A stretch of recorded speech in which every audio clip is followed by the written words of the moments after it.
Hola, ¿cómo están? Mi nombre es Emanuel Valentín y en este video les voy a estar contando un poquito más acerca de un libro que leí recientemente que se llama Los Cuatro Acuerdos.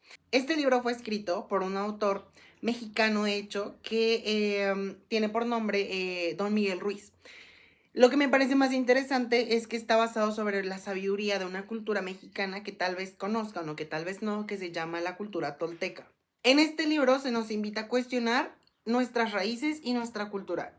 Normalmente, desde que crecemos, somos personas sobre las que la sociedad misma influye sobre nuestra persona, nuestra personalidad, quiénes somos y en quiénes nos convertiremos. Eso me parece muy interesante porque al final esta propia sabiduría es la que nos invita a cuestionar el autor. Y entonces podemos entender el por qué muchas veces somos felices o por qué muchas veces propiamente nos imponemos barreras que limitan nuestra propia felicidad. Es por esto que en este libro el autor nos propone cuatro acuerdos que se tienen que tomar con uno mismo para poder superar estas limitaciones o estas barreras que fueron impuestas por nosotros y que nos impusieron por la propia sociedad. Y en este video les voy a explicar de qué va más o menos cada acuerdo y cómo puede implementarse en nuestra propia vida. El primer acuerdo nos dice, sé impecable con tus palabras.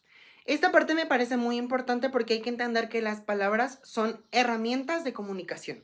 Sin embargo, así como son herramientas, también involucran poder, porque a través de ellas uno tiene el poder de sanar, así como en la terapia, así como al mismo tiempo uno tiene el poder de destruir, porque al final uno tiene que entender que lo que hice tiene impacto en la vida de los demás. Entonces, es por eso que uno tiene que pensar realmente lo que está diciendo antes de decirlo, porque una vez que tú lo dices, no hay marcha atrás. Lo que dijiste no se retracta. Y así puedas pedir perdón, las cosas no son tan simples. El ser impecable, o lo que nos dice el autor, es simplemente evitar la crítica destructiva. Es decir, todo lo que no le suma nada a nadie, ni a ti mismo ni a los demás. Es decir, evitar los chismes, las mentiras o incluso esas frases que uno se dice a sí mismo, como soy un fracaso o el no puedo. Y a través de este capítulo, el autor nos logra comunicar que todo esto que uno dice, al expresarlo, se vuelve verdad. Hay que hablar con la verdad, con amor y con buenas intenciones. Esto, a través del pensamiento, nos va a ayudar muchísimo a comunicar mejor, a comunicarnos mejor y a establecer mejores relaciones con las propias personas con las que nos desenvolvemos y nos rodeamos. Ahora, el segundo acuerdo siento que va directamente relacionado con el primero, pero en lugar de ser una forma interna, es una forma externa. Es decir, no te tomes nada personal. Muchas veces el mundo no gira alrededor de nosotros. Y esto es bien interesante porque muchas veces uno cree que sí. Uno cree que todo lo que dice el mundo impacta directamente en nosotros. Pero así como cuando alguien te insulta, cuando alguien te juzga o incluso cuando alguien te ignora. Muchas veces tendemos a pensar, bueno, pues ¿qué fue lo que hice mal? ¿O qué fue lo que le dije? ¿O qué fue lo que hice para que esta persona se comportara así? Cuando muchas veces ni siquiera tienes que ver en la actitud de las demás personas. O sea, muchas veces a lo mejor tú no sabes, pero qué tal y hoy no está teniendo el mejor día de su vida. ¿Qué tal hoy esa persona chocó un carro? O lo chocaron, peor aún. O esa persona simplemente no se levantó con el pie derecho. Y eso no significa que eso impacte directamente en ti. Cada persona actúa desde su propia historia, desde sus heridas, desde su forma de ver el mundo. Y hay que entender que uno no es tan importante. Y aprendes a soltar. Aprendes a no tomarte todo personal. Al final de este capítulo o este acuerdo, lo que quiere es liberarnos. Hacernos entender que nada gira en torno a nosotros. Y eso está bien. O sea, no es malo que las cosas no giren en torno a ti. Al contrario, muchas veces eso es liberador. Y nada, te ayuda a vivir más en paz y más tranquilo. Les digo que al final los cuatro acuerdos están relacionados unos con otros. El tercer acuerdo que tenemos, siento que va directamente relacionado con el anterior, es no hagas suposiciones. ¡Guau! ¿Cuántos problemas nos habríamos evitado si no hiciéramos suposiciones? Dios mío. Al menos no sé ustedes, pero yo soy una persona que crea escenarios ficticios en su cabeza. ¡Guau! O sea, de verdad, mi capacidad para sobrepensar es poderosa, diría yo.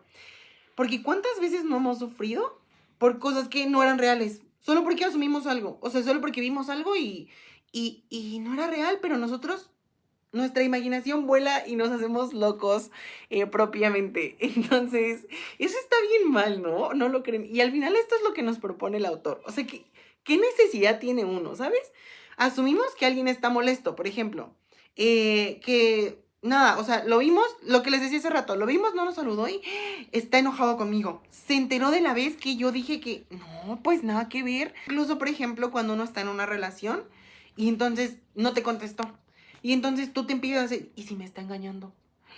¿Y si está, no sé, o sea, y si está con otra persona, ¿sabes? O sea, como que al final eso no te deja nada bueno. O sea, a lo mejor la pareja está dormida porque tuvo un día bien pesado y tú estás haciendo suposiciones y al final eso nubla tu vista y volatiza tu felicidad. Entonces, lo que este acuerdo nos propone o lo que nos invita a hacer para poder vivir más tranquilos y tener más felicidad es aprende a expresarte.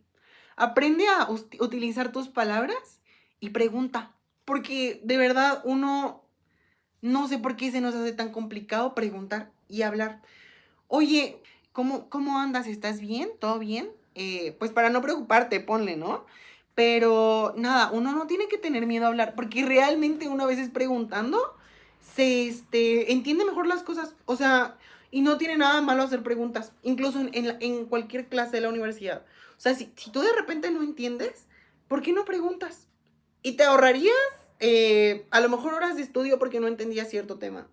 Entonces, uno tiene que entender que la comunicación directa y honesta evita conflictos y malentendidos. Y bueno, llegamos al último acuerdo, que es haz siempre lo máximo que puedas. Y bueno, este acuerdo es el equilibrio perfecto entre lo que es esfuerzo y compasión. ¿Cómo así? Dirás tú. Bueno, sí, o sea, al final, en cuanto al máximo se refiere, es eso, a esfuerzo. Pero a compasión es que muchas veces hay que entender que el máximo no siempre es lo mismo, porque no todos los días uno tiene la misma energía, la misma actitud, se despierta con el pie derecho y durmió igual de bien que otro día, ¿sabes? Entonces hay que entender que la compasión es esto, que tu máximo no representa el mismo porcentaje todos los días. Porque incluso hay veces que estás enfermo o estás cansado o hay veces que estás lleno de energía y dices, bueno, hoy voy a hacer 300 de los pendientes que tengo, de los 1000 pendientes que tengo. Pero hay otro día que te despiertas con gripa, cuerpo cortado, temperatura y dices, bueno, hoy solo puedo hacer 2. Y ni modo. Y eso es comer e ir al baño, porque no puedes hacer más. Y está bien. Entonces, fíjate que recientemente escuché una canción que habla perfectamente de esto y a mí me encanta porque encontré esta canción justo esta semana que estaba leyendo este capítulo del libro. Entonces me encanta, voy a ver si se los puedo poner acá. Mira que en busca de perfección no se vive la vida, está en el error. Llora, no te ahogas sola, todo el mundo llora, llora por igual. Entonces espero que se los haya puesto, la verdad. Y bueno, les recomiendo esa canción, es buenísima, es Llora de Flor de Lava. Y bueno, básicamente tiene toda la razón del mundo, porque al final el que busca la perfección no vive, porque la vida está en entender que uno cuando se equivoca es cuando aprende. Y cuando se cae es cuando dice como, bueno, ya entendí que uno no tiene que pasar por la piedra o por el hoyo gigante porque uno se puede caer. Entonces al final es la forma en que uno aprende. Y uno aprende a ser feliz cuando entiende que no tiene que ser perfecto. Que tu día no tiene que ser perfecto para que uno tenga que decir, wow, hoy fue un gran día. A lo mejor hoy perdiste el bus, pero eso te ayudó a encontrarte a un amigo que no habías visto hace años. Y eso es bien, o sea, lo importante es dar lo mejor de ti en cada día. Que no pasa absolutamente nada si las cosas no salen como tú lo planeaste. Que tú decías como, es que hoy tengo que hacer tal y tal cosa, pero a lo mejor solo pudiste hacer 3 porque, nada, tu perro se enfermó y tenías que llevarlo al doctor. O sea, y eso es bien, porque al final tus prioridades se eligen dependiendo de cómo se va desarrollando tu día. O sea, al final decías como, chin, hoy no hice la tarea, pero sí, o sea, pero salvé a mi perro, vaya. O sea, imagínate que me ponía a hacer la tarea y pues mi perro pasó a mejor vida. O sea, al final no. Entonces, cuando uno hace lo máximo que puede, entonces no hay lugar para la culpa, para el arrepentimiento ni el autorreproche. Imagínate que tú dices como, demonios, debía haber hecho esa tarea aunque mi perro se hubiera muerto. O sea, en cuestión de prioridades, ¿cuál es el arrepentimiento? ¿O cuál sería el arrepentimiento? Como, ay, pues se murió mi perro, o sea, ¿lo hubiera salvado? No, pues obvio no. Básicamente de esto trata el libro de los 4 acuerdos. Hay que entender que estos, o sea, que la forma de implementarlos sería lo ideal, como implementarlos a tu vida diaria, o sea, como ya de una. Sin embargo, muchas veces no es tan fácil, porque no es como magia. Al final es ir en contra de cómo nos enseñaron y el cómo nos educaron y el cómo aprendimos a desenvolvernos en una sociedad. Entonces, al final no, o sea, no va a suceder como de ya, pero hay que intentarlo y hay que ir de a pasito y cada paso que das es un día a una vida más libre, más plena, más consciente y pues uno está más tranquilo. Y pues nada, creo que llegamos al final de este video. Te invito a leer el libro de los 4 acuerdos. Si ya lo leíste, te invito a releerlo porque uno siempre puede aprender más. Lo importante está en aprender a implementar los 4 acuerdos y a entender que pues son para vivir mejor. Entonces, nada, yo creo que eso es todo. Muchas gracias por escucharme y espero que tengas un bonito día. Chao.